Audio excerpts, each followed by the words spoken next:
Hey, what's going on, everybody? Welcome back to Lineage Break Live, a Grand Archive TCG live show. I am your host, Cam. With me, as always, is Trusty Steve. I need like a horn. Just ask. I'm here to support you. Hey, Stream Daddy, can I have a horn? Thanks. Hi, Cam. How are you doing on this Friday?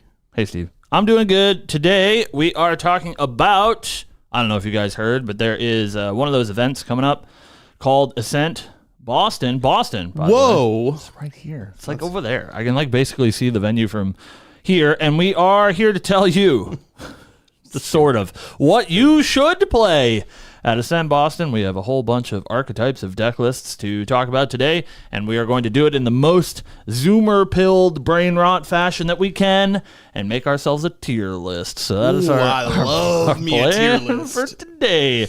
Make ourselves a tier list of all those decks that you could play at Boston. And yes, we will talk about your favorite deck. Probably, if we don't talk about your favorite deck, let us know. And of course, chat. Feel free to give us what you think these decks should be put in as tiers when we get there. Yeah, I watch a lot of anime girls on the internet, and they do tier lists all the time. True. So yeah, Ascent Boston's coming up, man. It's like 2 weeks from now. It's pretty crazy. Whoa. Big news in chat. Murgle not coming. To Boston? I'm saddened, but understandable. Boston is an expensive place. Yeah. But yeah, it's coming up. A couple of weeks. Busy times. In my own personal life, you guys will notice, we're in Steve's office. And that's because we're moving stores. So the Webway Games that lives here in Massachusetts is the host of your Massachusetts regionals. We are finally moving. We finally have our move date. Finally have our opening date. Those are all really cool. But unfortunately, it means that I'm moving our entire store 3 days before Ascent Boston, which is a little tough. Steven, I need you on Earth. I'm on Earth, dude.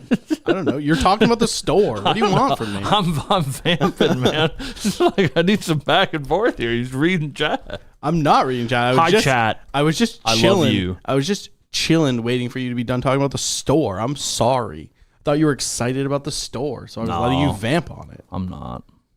I'm actually. It's a lot of work. I know it's a lot of work, but you have a lot of work. You have a lot of friends to help you with that work. Yeah, it's true. I'm gonna need your big, strong muscles to carry all the things up the stairs. Can we just tell the younger kids what to do? Who? We're all ancient old boomer people. I don't know, like Log. Yeah, we can have Log do it. I was talking today in the car with Steven about how old our friends are, and I won't, I won't share their ages on the internet in case they don't want us to. But we're all very, very old people, so it's going to be hard to move all that furniture. But the light at the end of the tunnel. It's a bigger, nicer store. It's Ascent Boston mostly. What I'm looking forward to. So we're very excited for it. I've been doing some gaming lately. You? Well, us in general, but me, yeah. I have like 5 or 6 decks built right now. That's sick. None of them are particularly good. No, I mean I'm in the same boat. My deck is my biggest accolade is that I kept up on influence with Merlin, and that felt good.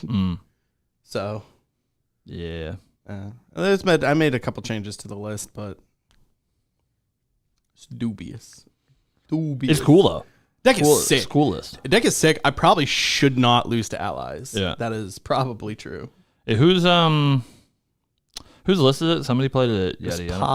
Pasta. Yeah. Shout out to you, Pasta, if you're out there.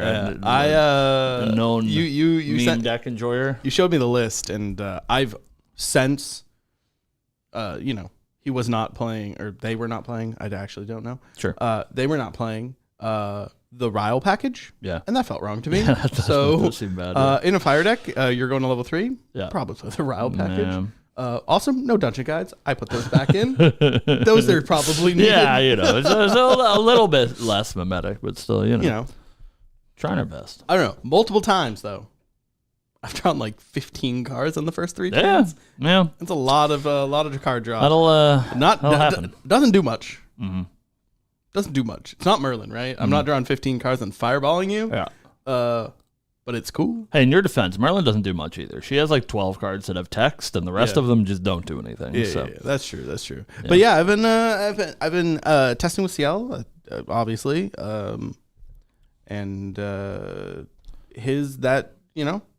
deck feels okay. It's all right. I could win games with it, I think. Yeah. The Wind Allies deck that I have, probably more real. Real consideration to play that deck, but I think I'm going to play the Umbra deck. Play some cool stuff. Right. I want to play cool cards. I bought some foils a million years ago, and, well,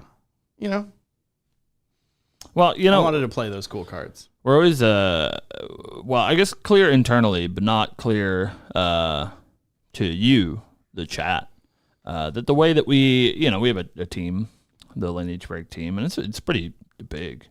It's like, I don't know, 12, 14 people, something like that. Yeah.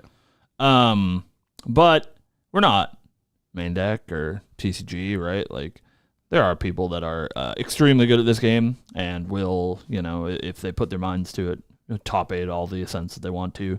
Right. But we have, like, obviously varying levels of skill level, and that's not to say that we don't have good players on our team. I think we do, for sure. But for us, it's all about, finding your own personal goals and doing the best thing for what your personal goal is. Our goal for everybody isn't to top 8 the event. It's, whatever they want to accomplish. And if what they want to accomplish is 1 and 7, then congratulations. I hope they get there. So right. So yeah, it's been cool playing some new stuff, and we're very excited to see all of you lovely people in Boston, minus Murgle, but some other people here in chat. It looks like we can convince Murgle, though. Yeah, is he convinciable? Yeah, it seems like Murgle. How about you just go? We can just like sway. Well, he needs a deck, and so we have to sway him into playing a good deck. I can give you a bad deck. I can give you a myriad bad decks. You can play Alice if you want. I have a nice Alice deck for you to play. That deck is sweet. It costs a lot of money. You can, That deck is sweet. You can flex on all your opponents. Doesn't that feel good? You can be like, yeah, this is mine. I'll play the I opened it. Yeah, I'll play the CUR Alice. I am not going. Yeah, that didn't work, turns out. Yeah, it's gonna be cool. It feels Worlds was like so close. But Boston still feels like it's been taking a while, so I'm excited to get back to you folks, and well, I guess I won't see you, but Steve will see you all. I will see you all, and come up, say hi, we'll hang out. Yeah, and then you'll play against me in rounds. I'll crush you all with my 6 CL deck. Yeah. It's cool. Or we'll see you after, too. Yeah, whatever. We'll see you after. I'm sure there'll be plenty of Lineage Break escapades for all of us, all of you in chat, and for our team. Yeah. So, especially if one of us tops 8, like, oh God, you don't want to be in that room. You thought Dan was bad at Worlds? Holy. I will not be able to storm the stage. No, but 35 of us will. That's true. I don't know, man. That main deck team, it's big. That's big, yeah. A lot of. I think our team. It's probably the same size. Probably the same size. Yeah. A lot less, Don't be talking bad about our team. I'm not talking bad about the team. We love the team. I love the team too. I'm just saying, I'm not a main deck Taylor. Yeah, well, that is fair. Yeah, we're saying that now. This is the pre Worlds 2024 is your main deck Taylor before your big win. Right? Because who was Taylor before he won 3v3 and then he won Worlds? And now he's one of the best players in the game. They just don't know about you yet, Steve. True. So when you win Boston, you can be like, that's me, I'm him. Could you imagine? They must have amnesia. That would just be insane. Just like, I don't even know what I did. Mm-hmm. I won with my 6 CL deck. I'll just tell everyone right now because I don't care. I'm playing a playset of Siphoning Fractal in my deck. Yeah. Hey, it goes crazy. There's a lot of Allies decks around here. Yeah, man. that's true. That's true. When do we get the main Lineage Break deck tournament mega ultra collab? Anytime Dan wants to. Dan's having a bit of a tough week, so anybody that follows Dan on the Twitters or on the YouTubes or whatever, send him some love. He's having some flooding issues at home. Shout out to Dan. Hopefully everything is well now. So send him some love. But we're always happy to collab with those boys when we have the time. There's talks about collabs for Boston. Yeah, to see if we actually can make the time to do that. Yeah, timing's tough for sure, but we have some friends coming down. Those TCG boys are on the way, and want to do some stuff with them if we get the chance. But it's gonna be a busy weekend. I do want to clear something up for only you here on the internet, and this is a live show now, so you only get it now. That's not true. You can watch the VOD later. It's been very unclear for some reason to the people in chat, and by chat I mean Discord. I'm not casting Boston. I'm working production with one Shinja, so I will be in the dungeon all weekend if you're looking to find me. But several people asked me that last week, and I thought it was abundantly clear, but maybe it's not abundantly clear, so now it is. I'll be working production with Shinja. We've talked about it a few times. Yeah, probably. Since after Worlds. Yeah. But I'm retired. I'm no longer caster. I am now Mr. Production with Mr. Production. Yes. So I'll be there. My official job title is brings Shinja energy drinks. That's what I do. So that's what they hired me for. So Steven. Yeah, that's me. I'm trying to be a little bit more prepared for the show, and we hope that you appreciate it out there watching our new debut. We actually thank you guys for watching the last episode, by the way. Numbers are pretty good, and hopefully that's not just because of the clickbait. Yes, the podcast is over or whatever is some good clickbait, but it did pretty well. So thank you guys for watching. We do appreciate your viewership now and in the future if you're watching it not while it's live. But in the effort of doing a little bit more work for the show, threw together some slides to talk about some archetypes so that we can talk about Ascent Boston and talk about all of the decks that we may or may not have tested. Some of them are rooted in personal experience and some amount of truth.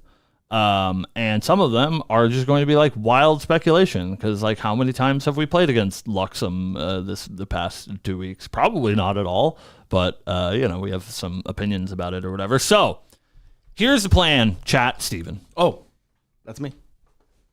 I have some archetypes. They're in an order that I don't know, some sort of archetype. They will show up on the bottom left of the screen. And our job, Steven, is to give them a Zoomer letter grade like Devil May Cry or whatever. Correct. So what I'm thinking is you have your S tier decks that are like tier 1 meta decks, bring them to the tournament. You will do great, guaranteed, unless you suck. There are the A tier decks that are like tier 1 decks, but not as good as the A tier decks, but you can take them to the tournament and you will probably still do fine, especially if you are a skilled player. There is the B tier decks that are tier 2, but meta decks, so you're not like a big dumb idiot for bringing your tier 2 deck to the tournament. It is still probably fine, but you are going to be, you probably have like an unwinnable matchup or whatever. You're like, I can't beat Tristan, but I'm okay into the rest of the field or whatever. Right. And then the rest of them don't matter. So, then there's your F tier decks. You're a big dumb idiot. Yeah, don't play this deck. It's dumb and bad, and you should feel bad. Yeah. So that's the plan, chat. And so, if you want to, play along with the people in chat, feel free to spam your answers as we talk about these decks. Here is my caveat for you. H stands for Henky. There is a Henky tier for sure. Yeah, there's a couple of decks that will be get an H for sure. H for Henky. Here's our caveat. As we said moments ago, we suck. So please don't take this video and be like, I'm going to listen to those Lineage Break guys. Unless you, for some reason, trust us implicitly, form your own opinions. But here are our opinions. And I will say, obviously, we're here for the TV. Maybe a little hyperbolic. So, if I tell you your deck is trash and you should feel bad, maybe just don't feel bad instead. Your deck is still trash, but like maybe you just shouldn't feel bad about it. Yeah. Play your trash deck. Congratulations. My deck is trash, and I don't feel bad. Yeah, about man. playing It's it. like I would be playing a terrible deck this weekend for sure. Right. I would probably not be playing Alice. I don't know that I'm that psychopathic, but I'd be playing some terrible Ari deck, and that's all of them. Spoilers. All right, let's get started. Steven, are you ready? I am ready. Where the hell's my mouse? I think my mouse turned off. All right, I'm going to click here, and then I'm going to click like that. Perfect. What a great way to start. There we go. All right, so as you see, chat, we will have archetype in the bottom left hand, and a great way to start as a warm-up is to talk about Alice. Steve, how do you feel? She's really neat. She's really neat. Yeah. And the coolest thing she can do Attack you for 7. It's like is make Lily attack you for 7. Alice cannot attack you for 7.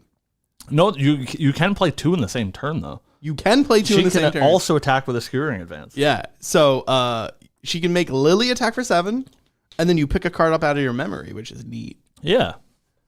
Yeah. Yeah. This is F tier. Yeah.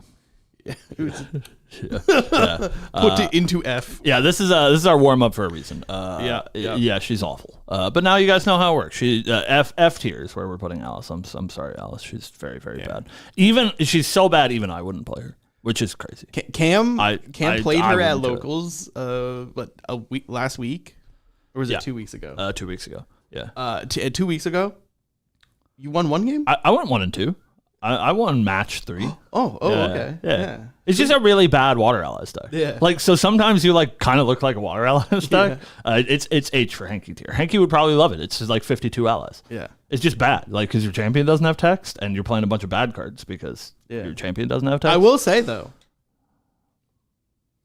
she's really pretty. She's really cute. Yeah. Yeah. So it's pretty cool. But hey, I will be the first to let you know. The deck's like actually okay if you want to play it at locals. Obviously, don't take them to an Ascent. It's awful.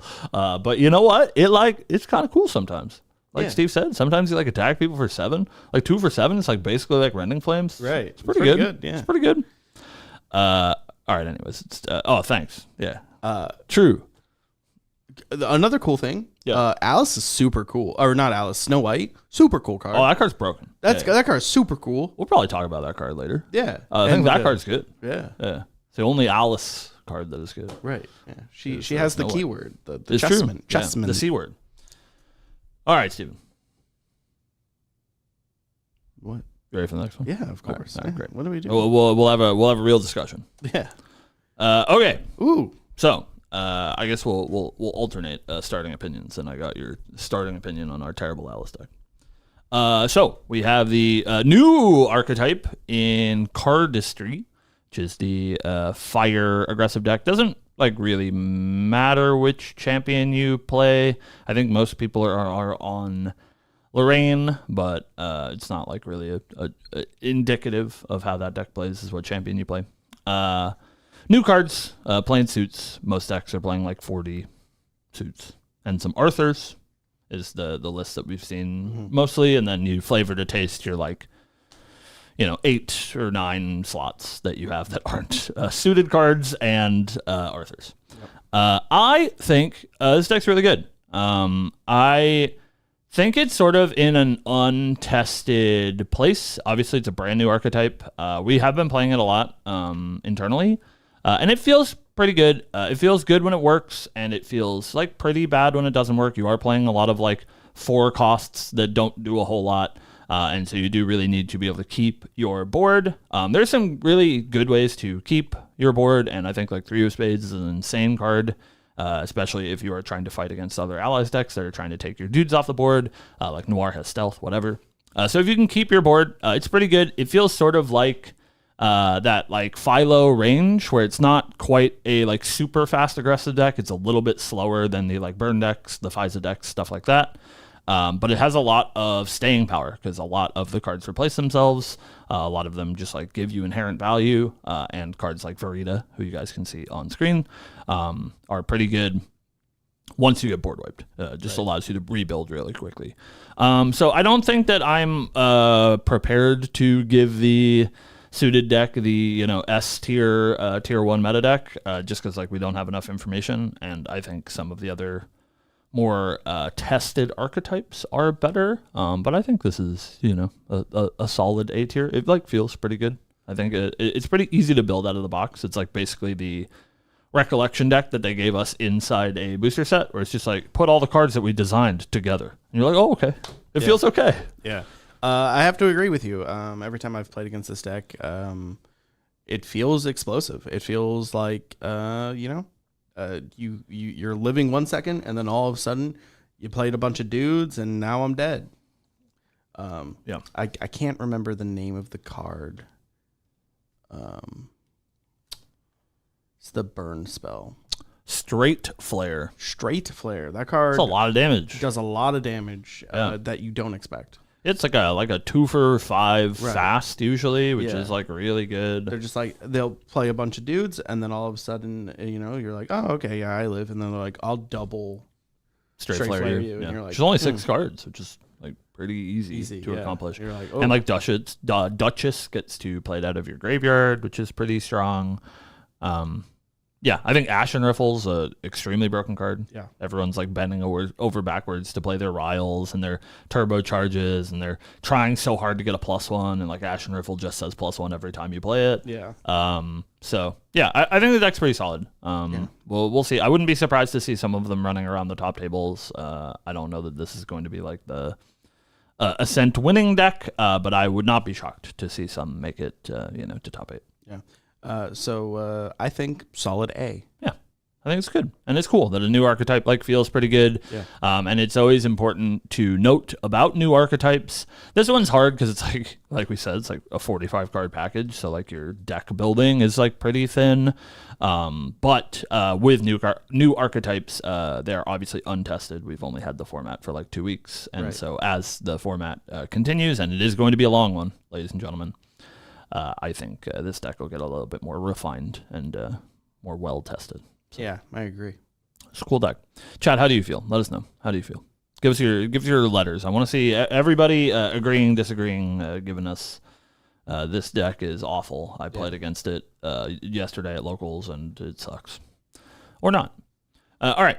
Moving on. Oh, and somebody does, Garthos, in fact, mentions in chat. QSG Cup is this weekend, which is a big event out in New Zealand at the New Zealand Card Show. I don't remember if it has a title. Maybe it's like the Auckland Card Show or something. Which is not being streamed, but is going to be our first sort of large event for the format. And so I think that will give us some sort of insight into what the Boston metagame will look like. We've had this experience before where there's like a smaller tournament before the bigger tournament, and sometimes teams or players or whatever, even if they're attending the smaller event, won't play the deck that they're playing for Boston. So I don't think it'll be like entirely indicative of the format, but I think it we'll see. Will give us some info about what people are thinking. I think that's a great thing to do if you guys are, newer to Grand Archive, or you're trying to get a sort of grasp of what the metagame feels like. Don't necessarily like worry about what decks win events. Like Yeti is a great example. Is a weekly event, which is like pretty casual. So like people aren't trying their hardest, and the top players aren't, being like, I'm going to play this exact list at the real event in 4 weeks. But you can look at like what the sort of general feel of the format is. So yeah, do that. All right, moving on.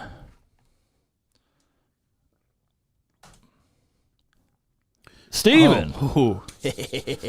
So I lumped CL as CL in here because we don't really have a defined place for CL to go. So here's CL. That's your guy. This is a champion. There's a green card there. I'm saying that, there's not a red CL slide. Okay. So here's your time to talk about, okay, your boy. I have played in whatever variant you want. I'm going to talk about all three. Perfect. I've played all three of these variants. I have played a water CL, I have played wind CL, and I have played Fire Seal. Mm-hmm. I think that despite Water probably having the most Omen generation, Mm-hmm. I feel that Water probably the weakest of the three. Mm-hmm. Mm-hmm. After I've played countless games. Mm-hmm. I feel like it is, by the time you get to doing anything, you're probably dead. Mm-hmm. And that has been my experience. Wind has broken down to just being a very decent Wind Allies deck, Mm-hmm. in my opinion. There's no real drive to push you to Umbra other than the 30 health. Sure. And a lot of the allies that we get, Chrysalis, She's very good. has tested very well into the meta. Who knew FTC staple Parsonet would be so strong? There's so many games where with Wind specifically, I have played Parsonet Delu turn 1 and have just blown the game out because they cannot interact with my Delu anymore. Mm-hmm. And it has felt great. Now to my passion project, which I've been working on, Fire. I think anytime you are allowed to legally play the Ryle package, you're probably doing okay. And that is what I've been doing. I've been playing Fire Umbra CL with the Ryle package and a billion other draw cards, just to cleanly get to level 3 with at least 8 cards in my hand, which I've consistently been able to do. And it feels all right. There was a little bit of weakness, but I have made changes. I needed a little bit more push towards, the late game, because it was just like, draw a bunch of cards. I'm not doing anything now. Mm-hmm. That being said, I am going to give CL as a total a B. I don't think that there is a deck that I have found yet that feels like it is strong enough to put into A, where there is like a line. This is how you play this deck. Mm-hmm. He's very weird with needing to play a lot of attack cards, because you can only attack once with him. So a lot of your turns are, I'll play this heavy swing for 9, pass. Mm-hmm. And that's a lot of damage. Yeah. But there's a lot of ways to like mitigate doing that, right? Mm-hmm. So yeah, I think a solid B tier for CL, at least for now, until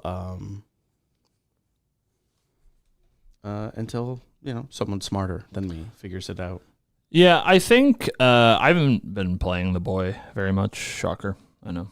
I think the CL text feels good. I think that like Servile Possessions is a strong mastery. I think he has a strong champion line. I really haven't been impressed with any of the builds that we've been working on. I think Steve's right that the like Wind Allies variant feels the best, but it's hard to like call that a CL deck, because like obviously Chrysalis is really strong, but you're like not playing a whole lot of cards that are CL specific. So it's like, Wind Allies feels good. So when you do the Wind Allies thing, it feels fine. I do think his text is strong though. So I think that maybe somebody will figure out a list for him, or maybe there is like a card or two that are missing that we'll see in PTM that will make him feel a little bit more fleshed out. But he doesn't feel like he's in the situation that like somebody like Kongming or whatever was in when they came out, where like your text isn't good either. It's just like, what does your champion do? At least like you can see shades of that sort of powerful things that CL can do when it gets there. And I think just like the baseline of all of my attacks get +1 or +2, etc., is like pretty strong. So I don't think that CL's dead in the water, but I think it'll be tough this season to play CL. Because we're being ultra hyperbolic and there is no, C tier. I won't obviously give him an F tier. I think that's crazy. So I think he's fine. I think I'd be okay if you gave him an F tier because I gave your girl an F tier. Well, but she deserved it. CL does have actual powerful things. I was like, I think there's like a little bit of a difference. Yeah. But I think that his ability or his mastery and the Omen mechanic itself opens the door to future design with Omens, where you can pretty much just like make whatever you want with them, right? Like we've seen card. I'm so bad with card names. There is an Umber card that is. It says deal damage equal to everything except for your champion. Yep. Equal to the lowest CMC. Oh yeah. Of your baleful oblation. That's it. And like that's designed in school, so like I could see like him getting a similar card to that later on. Adi, I am not a caster. I'm gonna say whatever I say. Reserve cost. Yeah, sure. But yeah. I think in the future his design could lead to very strong things. Yeah, I think he's a tough one. I think both Diana and CL, we'll talk about Diana at some point. I literally don't know what order these archetypes are in. Are really hard. They're obviously brand new champions, and so it's really hard to find how they feel. I think it's been a little bit easier to build Diana as intended as it is to build CL as intended, because we just don't really know how that feels. So we'll see. I wouldn't be shocked if somebody, your Jimmy Lees of the world finds some sweet CL list that we didn't think of. But I would be shocked, I think, if we see a large amount of CL players doing well at Ascent Boston. So. I need to talk about it because it's been brought up in chat. There is a very silly Baleful Oblation combo that you can do. Yeah. And it'll very rarely ever happen. Yeah. Because it is you jumping through hoops to jump through a hoop. Yeah. And you can play Advent of the Stormcaller. Yeah. 15 cost. 15 cost. Yeah. And you can banish it and put in Omen counter on it. Is Baleful Oblation to the face as well? It's everything except for you. So you can banish Advent of the Stormcaller and put an Omen counter on it. And then you can play the material deck card, Orb of Sealing, and remove all of your other CMCs or reserve costs. Your Omens. Your Omen's it's a May, right? What? To Omen a card. Yeah. You can just not. You could also just not, yeah. But that feels pretty...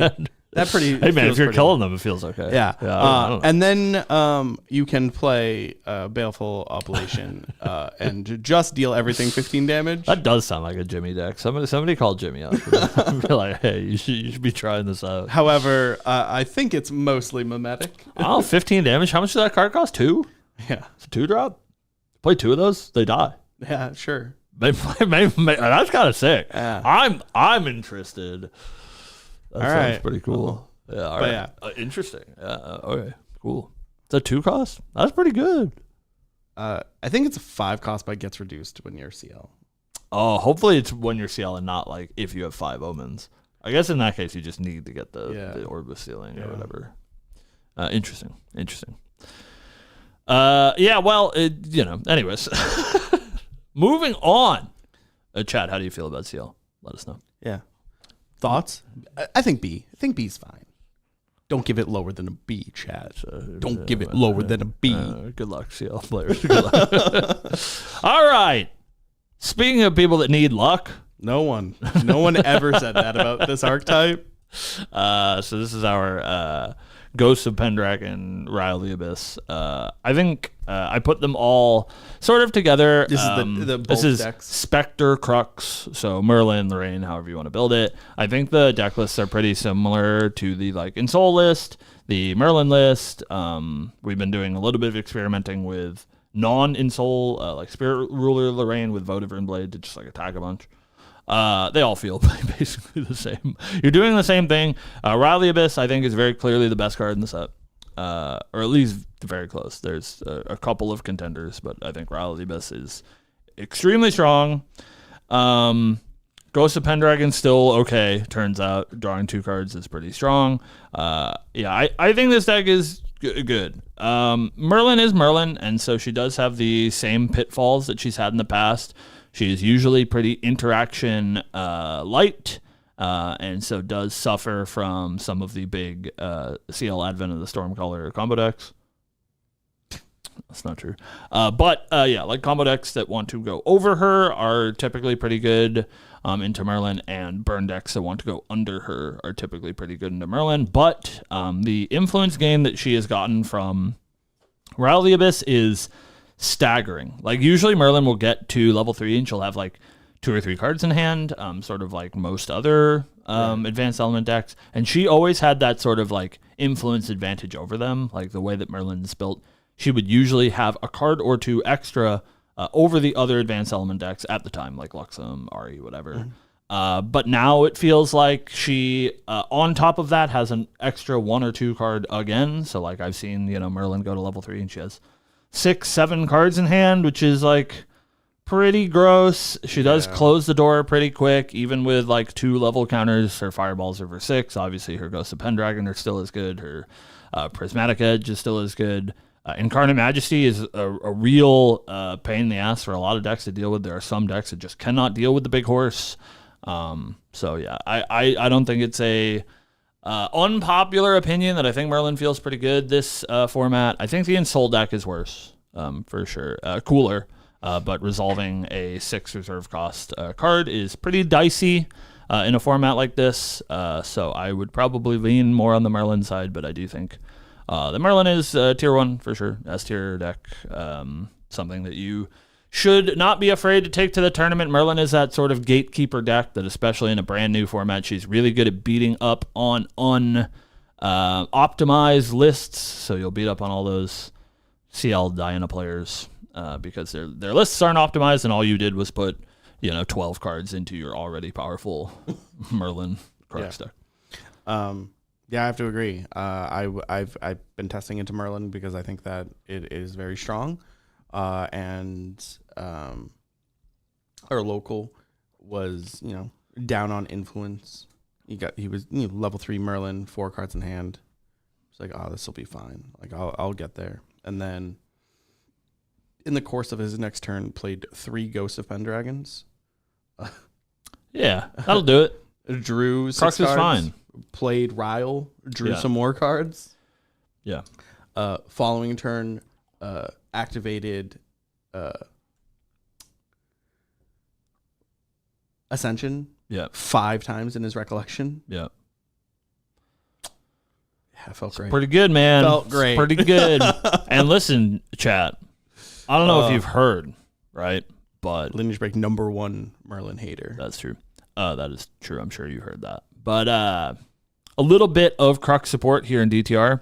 Merlin barely playing any of it. Sometimes you'll play a couple copies of Crossroads Spectre, which is the new Crux Spectre, because #2, Poro on the dev team is #1 Merlin hater. But a person like him in a position of power can't do anything about it. So, like, what does that matter, right? If you're not going to fix the problem, Travis, I don't want to hear about it.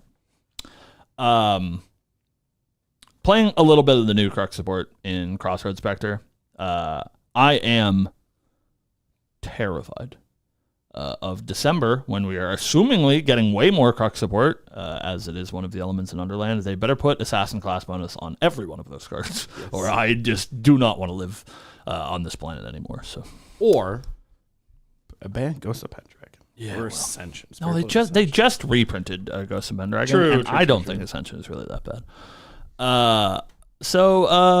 We're doomed. Is all I'm saying. Yeah. Welcome back to Merlin Hell. That's where we live. So, Steven, me, letter grade S. Yeah, she's pretty good. Yeah, she's pretty good. I hate it. She's pretty good. You should maybe consider playing her because she's also for the smooth brains. So if you're a smooth brain out there, throw some fireballs at some people, play some Ghost Pendragons. A very forgiving deck is what I mean. Yeah. Obviously, we're being hyperbolic. Not all of you are smooth brains. But she is a very forgiving deck. Sort of does let you do whatever you want, which is good. So, win some games. If Merlin's not in top 8, I will be shocked. At least, 1 or whatever. Not, though, in my opinion, best deck in the format. So, we'll get to that later. Not the best deck in the format. Merlin, Yeah. S tier. Yes. I think the Lorraine decks, probably A. Yeah, they're okay. I mean, you're still, like, abusing the same cards. I just Right. think your endgame is worse. Right. So like it's probably fine. Again, a very forgiving strategy. So if you're like, I want to play a cool fun deck and I'm playing this Giga Broken Engine and then I play Insol instead of, winning the game or whatever, you're probably losing yourself 15-20% of your games, but it still means that you're winning most of them. Yeah. So, True. whatever, man. Cool. All right, moving on, chat. Ugh. Hey. Diana. I don't have much to say about Diana because I've done absolutely no playing into it. I've played LB Sean a few times, and sometimes he kills me, and then other times I feel like his deck just spins his wheels. I'm more concerned about a Glimpse 12 every turn than I am actually about Diana killing me. Sure. And that's kind of my thought process right now. Because it is mostly a water deck that I've seen. And the water Aether Wing is very good. Yeah. Notorious water decks, slow. Players, slow. So going to time seems real, especially when they have to make dense decisions on looking at 15 cards on the top of their deck and then, having to reorder that. I'm nervous about Diana going to time a lot.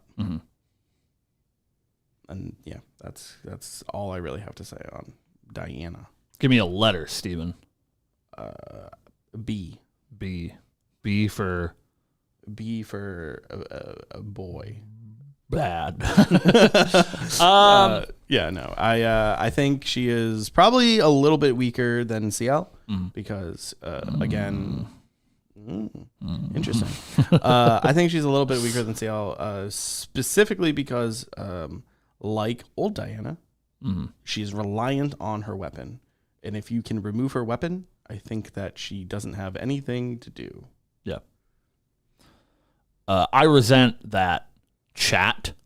Diana feels like Ari, super high rolly. Don't make me get awkward in here. He'll fight you in chat. I guarantee it. Don't talk about Ari like that. Speaking of, I have been playing a reasonable amount of Diana lately because she is an Astro deck. She does kind of feel like Ari sometimes. Here's the problem. All right. Diana is very hard to solve, I think. I think unlike CL, where it feels like to me like the correct build for CL, we don't know what it is. I think the correct quote-unquote build for Diana is pretty clear. It is just hard to optimize that deck to a place where it feels good. There was some actual player who I know. So I apologize. I can't remember who you are. But then went 4-0 with a Diana Water Allies list at Yeti last week. So I was intrigued, and I put together that water that water Diana list. That's the cards on screen are water. To me, that deck felt awful. I have no idea. Obviously, that guy that went 4-0 is probably just a much better player than me. That deck felt miserably bad. Like Water Allies, but you didn't have any pressure, and obviously there's a bunch of people that are playing aggro decks. We're doing lots of testing of aggro decks. You just get absolutely run over 100% of the time. And if you play against the advanced element decks, they bury you in card advantage. So I have no idea how that deck did well. Maybe I was just playing it really poorly. But that was a catalyst for me because I had already built that deck to do a little bit of testing with Astro Diana. I think that deck actually feels pretty good. I think she is hard to play, and I think the pitfalls are very obvious. As you said, it's interacting with her weapon is really punishing. Glimpsing wrong will lose you the game. Playing your like first couple of turns will lose you the game. You don't have the Polaris bailout button, so like allies are difficult for you to deal with. You do have to be like very judicious about how you deal with your ally threats on the board. But I think when that deck works, it actually feels really good. It does, I think, have some like basically unwinnable matchups. I don't think that you can beat a Tristan player ever. The way that Shadow Dancer works with Ominous Shadows makes it just nightmarish for you to do anything. Talking about Astro Diana, I did not say that, to be clear. But I think when that deck works, it feels pretty good. I played a game yesterday where I shot somebody for 23, which was like pretty cool. Oh, it was Audier. He's in the chat. You guys know Lineage Break, Joy Boy, famed Yeti commentator, got shot for 23 or whatever. That guy sucks. It was really funny. So I agree. I think when she is uncontested, she feels really good. So into decks like Merlin, which I think is pretty reasonable. If they don't have Incarnate Majesty out, I like feel pretty confident, I think, in that matchup. Yeah. Because you're pretty fast, and she sort of, in that regard, feels like playing a Rye deck, where you like go over top of what Merlin's trying to do. She's like drawing a bunch of cards, and you're like, I'll shoot you for 30. Mm-hmm. And she doesn't have a great way to interact with your stick because the Water one has Spell Shroud, and the one of the Astro ones is 1 cost, so it dodges a lot of removal that they could be playing. I think Diana is weakest into Unbroken Mustang, but I think Water is like pretty bad this season, and I think it was basically only the like Genbu decks, some Wind Allies decks that were playing Unbroken Mustangs. So as long as you dodge Mustangs, you're like pretty good. Yeah. So I don't know. I feel like pretty good about Diana. I don't like. She obviously has some problems. There's no way that she's even close to an S tier deck, and I don't think she's even actually a tier 1 deck. But I think it is pretty close. I think somebody that finds the like refined numbers for Diana and learns how to play that deck quite well can find some purchase, and in that way, she does feel sort of like Ari did last season, where lots of people want to doom and gloom about Polaris or whatever. I'll do plenty of that later. But last season, I don't think Ari was like actually tier 1. She was just like good enough that if you were a high skilled player, you could do well, but she was worse than the tier 1 decks. And I feel similarly about Diana. So we'll see. I hope somebody who is smarter than me and better than me plays some Diana. Maybe one of our famed Astro players picks it up because it does feel a little bit Ari pilled. And I can't tell you how great it feels to, glimpse 12 and get to resolve multiple abilities that are not just single Cosmic Bolt to your head. Yeah, but that feels pretty good. I will mention, because it was funny that I did it, I am playing known playable card Smashing Force in my Fire CL deck, playing in Sean Cronin, and I'd get to feels so bad. Smashing Force's Aetherwing, which felt pretty good. Mm-hmm. That card is not a spell, it's an attack. Mm-hmm. Spell Shroud does not matter. Pretty good. It's like, oh, your Water Aether Ring. Smashed! Yeah. So yeah, I'll give her a reasonably high B tier. Chat, you don't want to get me started talking about Ari. That's a bad road to go. It's coming this up. I've seen the slide. Well, yeah, we can talk about current Ari, and that's a much different discussion from last season Ari. But last season already happened, so who cares? We won't have that long-winded discussion about me doomsaying my deck. All right, moving on.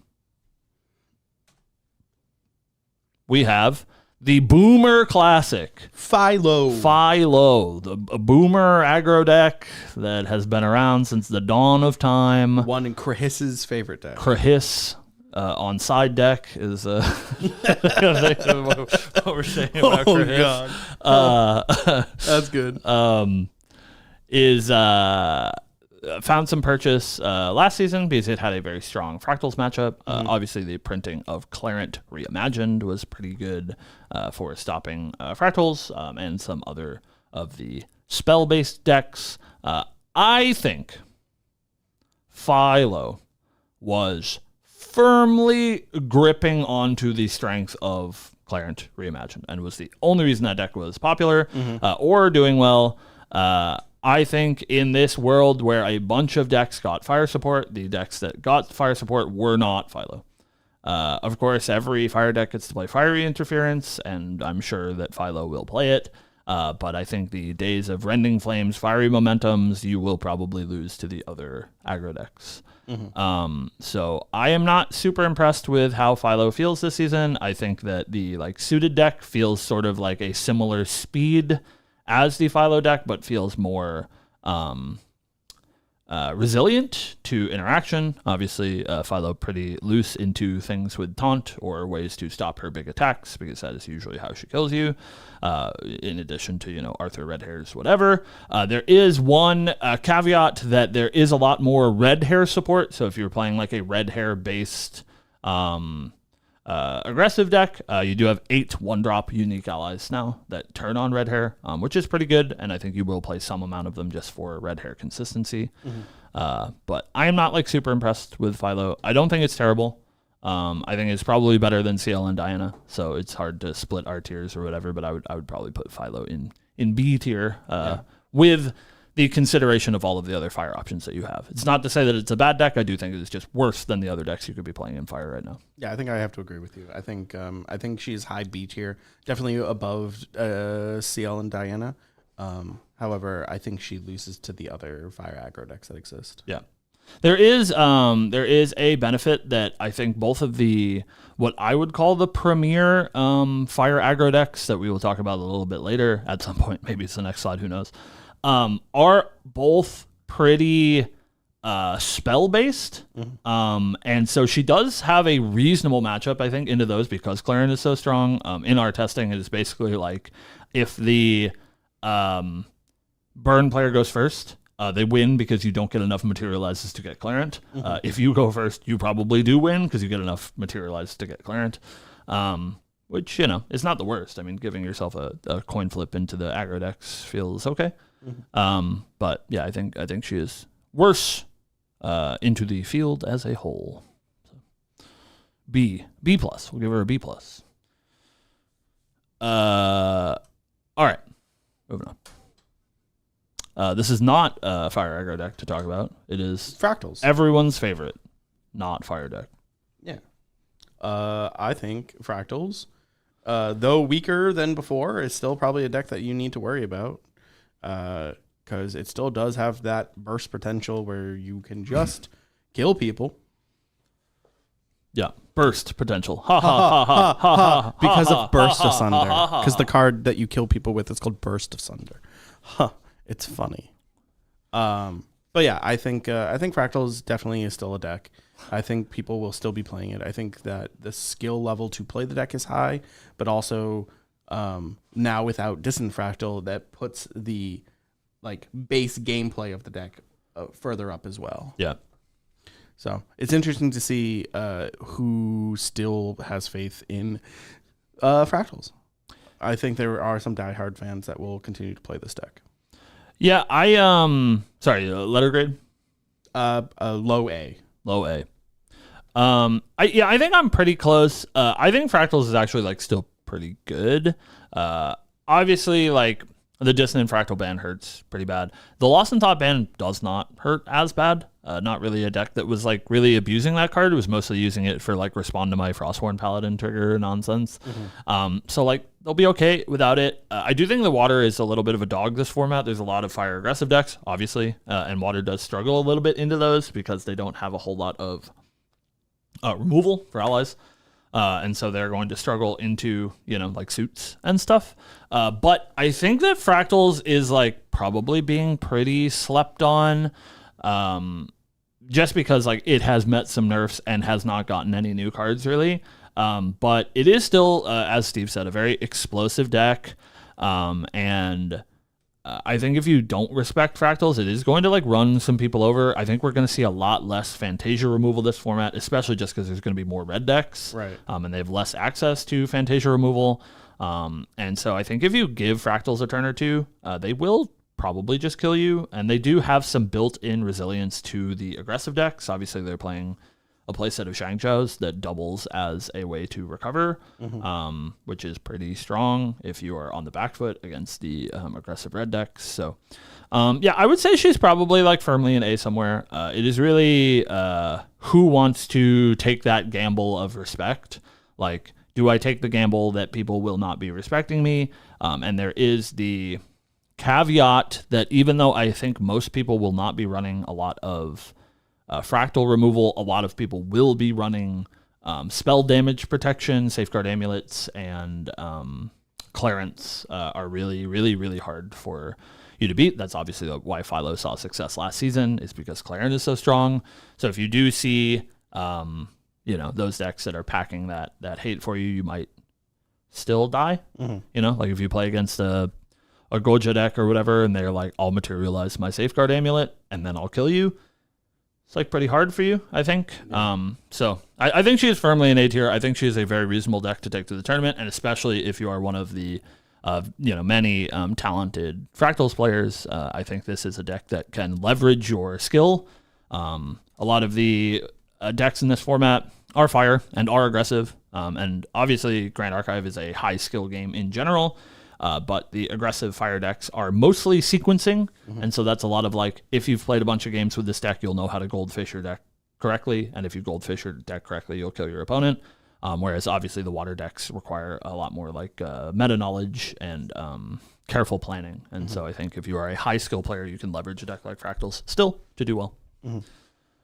Wouldn't be my choice for you, high skilled player in chat, but it is a choice for you, so that's cool. So I'm gonna say a firm A. Yeah, it's still fine. That is true. There is a new card called Safeguard Paragon in the meta. That is just a safeguard amulet on a stick, as the term. It's only allies, right? Or is it your face as well? I thought it was your face as well. Maybe, I'm not sure. Maybe it's just allies. Who knows?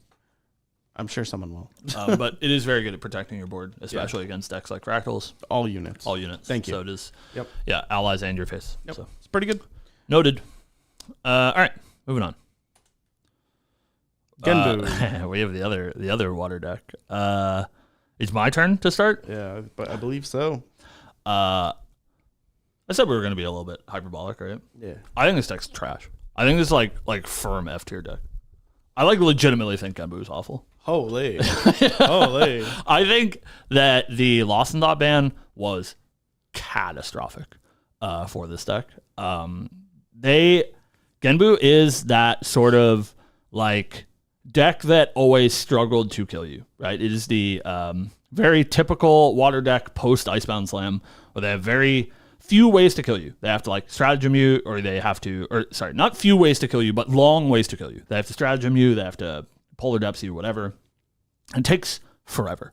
But a lot of the games that they would win is because they could abuse Lost in Thought and be like, okay, I'll gain 5 influence. It makes it way easier for me to kill you when I get to abuse Lost in Thought and draw 5 cards. I'm like, oh, my influence is 12. They don't do that naturally. It's not like you give them time and they're going to do that. They just won't. They're going to like maybe +1 every couple of turns, and it will take them 16 turns to have a real hand that can deal with you. And I think all of the decks in this format are going to be like killing you on like turn 3. And what is Genbu doing about that? They're like playing a Frostborn Paladin, and then they're dying to your 4 allies on board, or you're playing against like one of these burn decks, and they're like, cool ally, idiot. I will send all of my damage to your head. Yeah. And then on the other side of the coin, you're like, oh, thank God, I'm not playing against a fire aggro opponent. I'm just playing against Crux Merlin that is going to draw 15 cards and then put an Incarnate Majesty in play. I can't beat that card. Correct. I like firmly think this deck is unplayable. Yeah, it makes a lot of sense. Which is like maybe obviously hyperbolic, not literally unplayable, but like I'm putting in an F tier. Like you should not bring Genbu to this event. I wouldn't go that far. I think don't do it. I think a lot of what you're saying is true. I think Genbu losing Lost in Thoughts hurts this deck unimaginably. Huge. I think that was the biggest hit for Lost in Thought being banned, was making Genbu probably unplayable. However, I'm gonna put it as our first like C. There is no C, Steven. There is no C. Draw the line in the sand. All right. Join me or die. Yeah, I'll join you. This I don't know. There's just so much in this format that that feels really good, and I just don't think Genbu gets there anymore. Yeah, I don't think so. Genbu is struggling to finish games before, right? But it's like you're playing you're a very high skill player. You can really leverage Genbu, which is a tools deck, right? Like you have all of the tools necessary. The format was pretty long last season if you could take it there against decks like Fractals. But even then, like people were struggling. Like look at like U.S. Nationals. There was like no Genbu players. And then Joe Facha, a godlike run, right, through all of the Fractals players. But was like a bit of an upset. And then, we all assumed that Genbu was the best deck in the world, and that's a whole different format to worry about. But, like, if you were, having a tough time seeing Genbu get representation before the Lost and Dot ban, before all of these red decks got so much better. Yeah. Seems insane to me that Genbu is still hanging tight. Like, they're going to be like, all right, I'll put my 5 cards down for my Revitalizing Cleanse, and they will eat a Fiery Interference and lose the game on the spot. Blowing out. Yeah. I don't know, man. I don't know. It's tough for the Turtles. They took that turtle out back, and they shot him. With a shot point-blank range? Yeah, for sure. He's a sea turtle. All right. Oh, jeez. We're going to move on. Speaking of fire decks. What was this? This is similar to our Spectre Crux package. I have the Ignis Deus burn package. So this is Ignis Deus Fire Intervention. All of your relevant your burn Fire cards. Dao-Chan decks. Yeah, Fire Dao-Chan, Fire Guoja, I think most notably are the ones that really get the benefit out of this. Okay. I have not played into either of these decks yet. However, from the beginning of this season, I have thought that the best deck to put Fiery... what is it? Ignis Deus? Ignis Deus. Ignis Deus. I think the best deck you could have probably put that card into was Fiza, just because of the utility of it. However, I think that these burn decks are probably very, very good with it. Being able to be Dao-Chan at someone's end of recollection, or even on your first turn after you've played a Fire Bloom Flourish, seems insane to me. Mm-hmm. I again haven't really gotten to a chance to play into anyone playing these decks yet, so I don't really have the experience. However, just on theory alone, these seem like slam dunks. I would definitely put them into high A or maybe low S. It's time for the hyperbole, Steven. Oh, okay. We love the hyperbole. I want you guys to clip this show and be like, stupid production man doesn't know anything. Ha ha, look at this idiot. I think Ignis Deus is busted. I think that, as you said, it's both Goja and Dao-Chan that I think really get the highest benefit out of this. There are other decks. Shout out to Matt G, our Matt G. In chat says don't sleep on Polcock. Does also get a pretty huge buff out of Ignis Deus. Polcock immediately play your Flame Bolt Arbalist attack you for 6 is like pretty good. But yeah, I do think that the Ignis Deus burn decks being Dao-Chan and Goja, I think they're insane. I think Fire Dao-Chan is extremely fast. I've been playing it the past couple of days, and like most games, you're killing people on turn 3. It's nuts. And that's assuming that they're like, leveling to 1. If you're playing against like Merlin and they go like, I'll level, then I'll dungeon guide, you're probably not killing them on turn 3. You are still killing them on probably turn 4, maybe turn 5. I think the Fire Dao-Chan deck does an insane amount of damage extremely quickly, and it is pretty hard for you to interact with. There's a lot of like mixed damage. Some of it is unpreventable for unknown reasons. They put unpreventable on Scathing Seminary. I just don't understand that decision. I think that deck feels extremely fast, and I think on the other side, the Goja deck is a little bit slower, but hyper resilient. Obviously, Suzaku is a crazy card, and on both sides is very good at pressuring your opponent, both alone and until you flip it. And so I think that both those decks are crazy. I would firmly put these in S tier. I think you should be practicing against and planning for these burn decks to exist. They will just kill you on turn 3. Like even Goja is like probably going to kill you on turn 3 if you don't interact with her. Dao Chen is like probably is killing you on turn 3 if you do interact with her, which is nuts. Yeah. So absolutely crazy. I do think in testing, at least so far, there is one problem that these are Ignis Deus decks, and your deck is a full turn slower if you don't draw Deus. And it's like really greedy to play 4 copies of this card because if you see the second one is literally a dead card. So that is something to note that they do want to draw Deus. I think there is some argument for bringing back the old Erupting Matt G Classic and putting some Innervates somewhere in your list to fight the aggro decks and give you repeated value out of Ignis Deus. But yeah, I think they're crazy, and you guys should explore them if you haven't. And Dao Chan's hot, so obviously take my opinion with a grain of salt that I like Dao Chan, but I think Goja's good as well, and I don't like Goja. So. That's fair. So yeah, very good. I think some of the best for sure. Again, not the best in the format. We haven't gotten there yet, but still pretty good. Wild. I'm really interested to know what you'll be like. Oh right, yeah. I'm really interested. All right, because I would have thought it was Merlin. Nah, I hate that bitch. You kidding me? Best deck of the format? I would never. All right, moving on. Here it is, best deck of the format. That's a meme, right? Yeah, of course. Yeah, go ahead. I'm not. I'm not.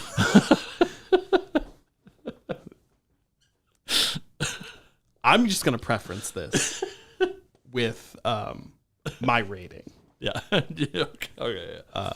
I apologize to one Lineage Break log because I'm gonna massacre his boy here.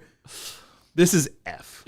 Do not fucking play Xander. He's so bad. Do not play Luxem Xander. Yeah. Into Ascent Boston. This is not his format anymore. That's so tough. The thing that comes to my head right now is Cedric Diggory's father at the end of my boy. Look what they've done to my boy. they've if they shotgunned Genbu, they nuked Xander. There's so much anti-life heal, and the addition of Regal Inquisition. Yeah, that's crazy. I don't know how Xander wins. Yeah, I just like don't get it. How do you win?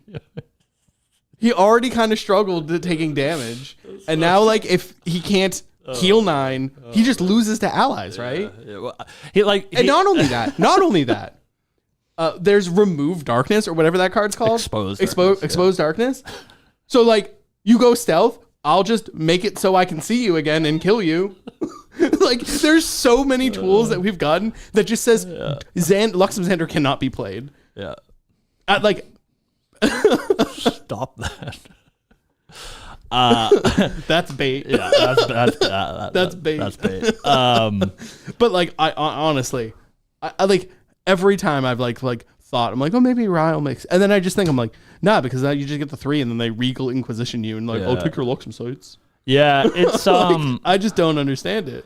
I think Xander's only hope is that this is how everyone feels. You know, they're all just like, man, that deck sucks. I won't sideboard for it. Because if you don't, like, you know, you're just playing Xander, right? There is obviously the I think main issue is that Xander already really struggled into the fire aggressive decks. Right. Buzzing headphones. It must just be I don't hear it. Yeah, Xander really struggled into the fire aggressive decks already. And so they're like obviously way better now. And so he's gonna lose to them regardless. Fiery interference is crazy. They usually don't need more than one turn, right? Like your hope as Xander was level to 3, reveal a couple of Luxem sites. This like recover 6 will be enough for me to stabilize. Right. You don't get that anymore. They just say, okay, in response to your trigger, I'll interference you. Yeah. You can't win anymore. But on top of that, if people decide to sideboard cards like Regal Inquisition, you just literally cannot win. Like any of your bad matchups, like Ari, great example, a miserable matchup into Luxem, like very hard for her to win most games, unless she, has like a very slow game, lots of bolts, whatever, right? Possible, but did struggle in that matchup for sure, and just like plays a Spellward Scepter and a Regal Inquisition and says, I'll take all of your win conditions. Go ahead. They lose.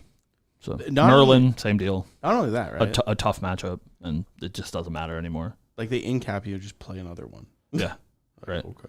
Yeah, it's like Luxem never really had great matchups into the advanced element decks. He was just like usually I think slightly favored because he is like very resilient and very good at grinding. Right, so I would say that he was usually a slight favorite into those matchups, but it usually ended up being like a skill matchup, right? If you play better, you can beat the Xander player.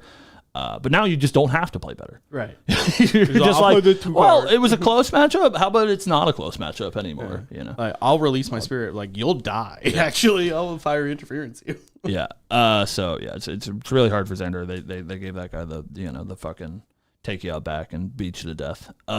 Just like light him on fire and kick him down a hill. I think for all of our Xander faithful out there, have hope. Even though Xander's dead, there is probably a future where there's an assassin next set that happens to be a better element than Luxem. And then you can play that one instead, and all of our assassins players can live quite well. Unfortunately, and, Midnight makes a good point. I think the Water Allies Xander deck is the best Water Allies deck, so you can play him there. That's cool. Yeah. You could play Fiza if you want to play a worse burn deck, right? And it's probably fine. So don't worry.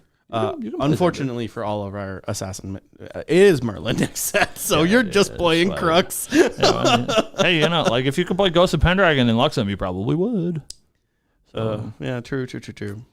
I was actually just complaining the other day. I was like, playing my CL deck into a Merlin deck. I'm like, why don't they just print Ghost of Pendragon into every element? Yeah, it would be great. It'd be no, I'm good. All right, so sorry, Sweet Prince, you've perished. Moving on, Steven.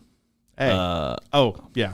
Yeah. Understood. This is the best deck in the format. Yeah, this is the best deck in the format. Yeah, that makes sense. I think this one's pretty good. Yeah, that one.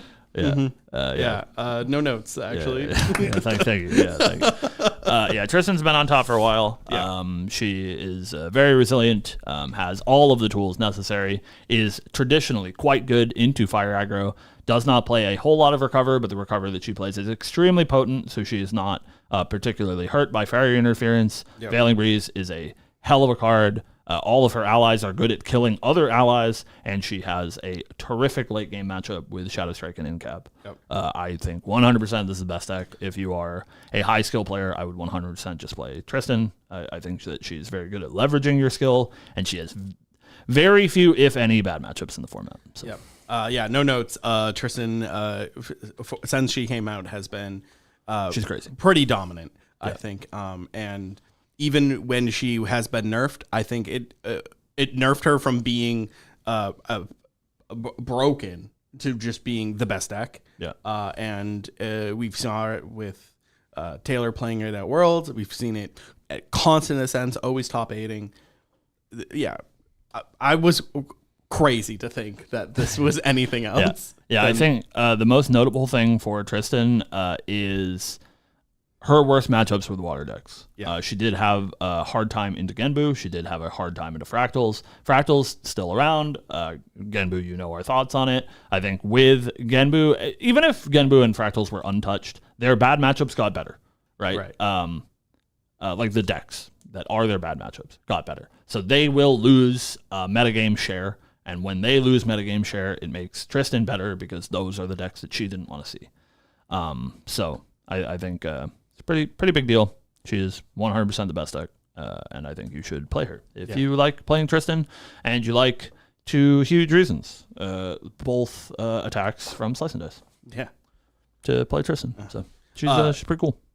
To be fair, this is the reason Tristan is the reason why I am, and to a lesser extent the fire aggro decks, is the reason why I'm playing main deck Resolute Stance. Yep.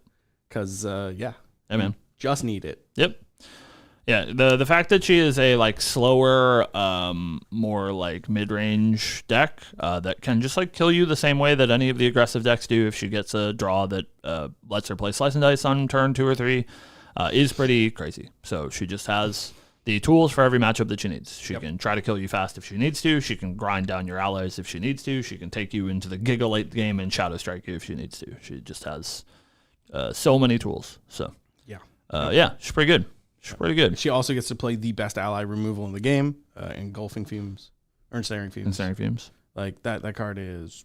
You mispronounced Sadie, Blood Harvester. What? The best ally removal in the game is Sadie, Blood Harvester. Sadi. Pretty good. I saw, dude. No, this makes sense. She's pretty good. Giga S tier. Giga, best deck in the format. Yep. All right. Speaking of Water Sander. Steve, it's your turn. I don't know. We just both gushed over Tristan. Hey, go ahead. Water Sander. This is a Water Allies deck. This has been historically a very strong deck for the meta. And now it is getting strong cards such as Snow White, which now locks you out of leveling up. On your turn, which makes Water Allies better because their weakest stat usually is the fact that most Water Allies are like 1/2s or 2/3s. They don't really have to push to like get you there to kill you on 15. Mm-hmm. But now when you are stuck at 15 for multiple turns because of Snow White, I think it is indicative that you now have that extra reach to kill people with your 1/2s. Mm-hmm. It gives you an extra time to get your Poison Dagger out as well. Give me a letter. Probably high A, I think. Smart guy. Yeah, this deck's crazy. I think, deck's fine. I think Snow White is top 5 cards in the set. I think she's insane. And, as Steve said, obviously, there's like a sort of damage problem that you have with decks like this where it's really hard for you to get over the finish line. And you did traditionally struggle into decks like Merlin, where she would just like level Dungeon Guide. And you're like, well, now she has 28 life. I'm a like pretty low to the ground water deck. I don't have a whole lot of pressure. It's going to be hard for me to get over the finish line. I have to like go for some big Poison Dagger turn or whatever. The addition of Snow White, especially if you go first, is backbreaking. Insane that you get to play your Snow White. You have so many ways to protect her, trap her, in caps, whatever, to protect her from being removed from the board. I think that this deck is really good at like the anti-meta game. There's going to be a lot of people playing Rile the Abyss. Rile the Abyss is a crazy card advantage card as long as you're allowed to level up. If you play a Snow White, you are not allowed to level up. You won't get your Liminal Guide. You can't leverage your float, whatever. I think this deck's pretty good. I think that this is a firm H for Henke. This is like probably the Allies deck of choice. I would think, unless you count Suited, which is also an Allies-based deck. But I think this deck's very strong, and you can leverage a lot of like Silver Bullet cards against certain matchups. And I think Snow White's crazy for your presumed bad matchups. And you're a water deck that plays a reasonable amount of protection for yourself and for your allies. And obviously you're playing allies, so it does make you pretty good into the aggressive fire decks because you have the tools needed to slow them down if you need to. So I think this deck's really strong. I would say really, really high A tier. I don't think quite S tier, but like really, really high A tier. Yeah. I think it definitely should be a consideration for the tournament. I've always felt that like a Water Alexander has always been a strong deck. Yeah. And I think with the addition of Snow White's crazy. Yeah. Snow White's crazy. With the addition of cards that we've gotten from DTR, I think it just pushes it just that much more. Yeah. She's nuts. We should maybe next week we'll do our top 5 cards in the set, but Snow White certainly in mine. I think she's crazy good. I can't imagine that it's not. I'm already thinking of like I think I already have my 5. Most of them are fire. This is the one water card. Expeditious opening. You guys are sleeping on that one. It's broken. All right, moving on. Speaking of Hanky, Yeah, this is just your regular Wind Allies deck. you play 52 allies and you put them in your deck. Yep. It's okay. Yeah, I think this is fine. I think with the exception of the CL deck, there's no real changes to this list. With your CL deck, you're playing Chrysalis, which is Zephyr with on a 1/1 body that is fast activation. That's pretty good. But we already talked about him. I don't think this deck really got any other tools. Other than Expeditious. Opening's good. I don't even know if Allies plays it. Yeah. I think the deck is strong in that it's very good into the fire decks. It's still going to be very strong into the burn decks. Veiling Breeze is a hell of a card. And, like Nullifying Mirror is like really hard for your burn opponents to get. Usually it does like take them a legitimate turn off for a card that they don't even know if you have. And you are a pretty high pressure deck as well. Ace and Protector is great against any of those incidental pieces of ally damage. Obviously, if you're playing against Goja, a way to interact with their Suzaku is pretty good. I think that Wind Allies will be very good at beating up on the low to the ground fire decks. It will get absolutely dogged by any of the Ryle decks. Like Merlin is going to run over this deck for sure. They don't provide enough pressure that can't be interrupted by a single piece of removal. So I think they will have a hard time into the level 3 decks. Obviously, Tristan also very hard for this deck. Even Ari very hard for this deck. So. If you are betting on it being a fire aggro meta, Wind Allies is a pretty good choice. That is usually the hanky route. And hope you play against a bunch of fire allies players. It's good into suits too. So it's good into all the low to the ground aggressive decks, which I do think are a large portion of the tier 1 decks. It is just pretty bad into all of the other medium A tier decks. So I would say it's an A tier deck because of its matchup spread, but it is really playing the Omnidex lottery and hoping that you don't play against any of the other A-tier decks and hoping you only play against non-Merlin S-tier decks. Yeah. Sorry, non-Merlin, non-Tristan S-tier decks. Yeah. So, it's pretty cool, though. Yeah. Play some allies. Put 52 allies in your deck. It's probably fun. Ace Protector, cool card. It's fun. Dream Fairy, cool card. Dream Fairy's good. Ace Protector. Exposed Darkness? Like Dream Fairy, bad card, though. Well, they got to play it, though, right? Yeah. All right. Well, I'll let you talk about this one. We're being hyperbolic, right? Yeah, I think this is B. I think this is low B. This deck sucks. They took Ari out back and they shot her in the head. They lined up Xander and Ari and just one bullet through the both of them for sure. They curved it curved. Yeah, the James McAvoy curved the bullet into Ari's head. Yeah. Dude, Ari feels so bad right now. I think that Wind Ari, you should put this deck away, and you should not be playing it this season until there's some significant changes. Man, it feels so bad. They, everyone's like, wow, your Polaris doesn't get hit by Unbroken Mustang anymore. What a buff! Losing a card is catastrophically bad for this deck.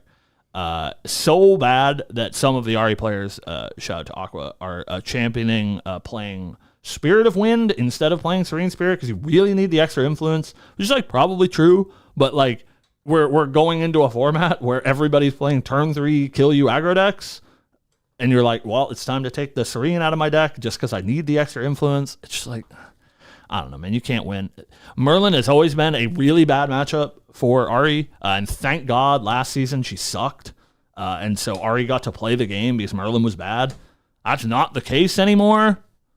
So, Merlin's still your worst matchup in the game. You're going to now lose to Fire Aggro, which used to be an 80% matchup, but they printed Fiery Interference, so you will just, actually get destroyed by Fire Aggro if they draw well. I lost to Wind Allies. Steve was playing Wind Allies last week. I was going to bring it up, but I was like, I'll let him go.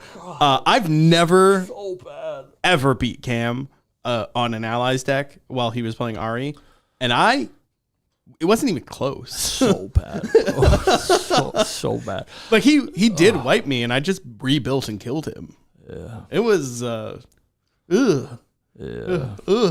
brother. Yeah. So, Ari's dead. May she rest well. They, thank God, in the, they gave me a little bit of copium that in the nerf of Polaris, they were like, it's to give Ari more strategies in the future. And hopefully they do, because right now she doesn't have a strategy. Her strategy is sitting at home in my deck box and never coming out. You can play a cool fluffy shopkeep Astrolabe deck now, which is like obviously a hideous meme deck, but probably just as good as your meta Ari deck. So, play whatever you want. Maybe play herbs. I don't know, man. She's awful. So don't bring Ari. I'm sorry. Yeah, sorry, man. Oh man. Yeah. Not 3 visits of fire interference. Yeah. It's so tough. But we got so many new Aster cards, anyways.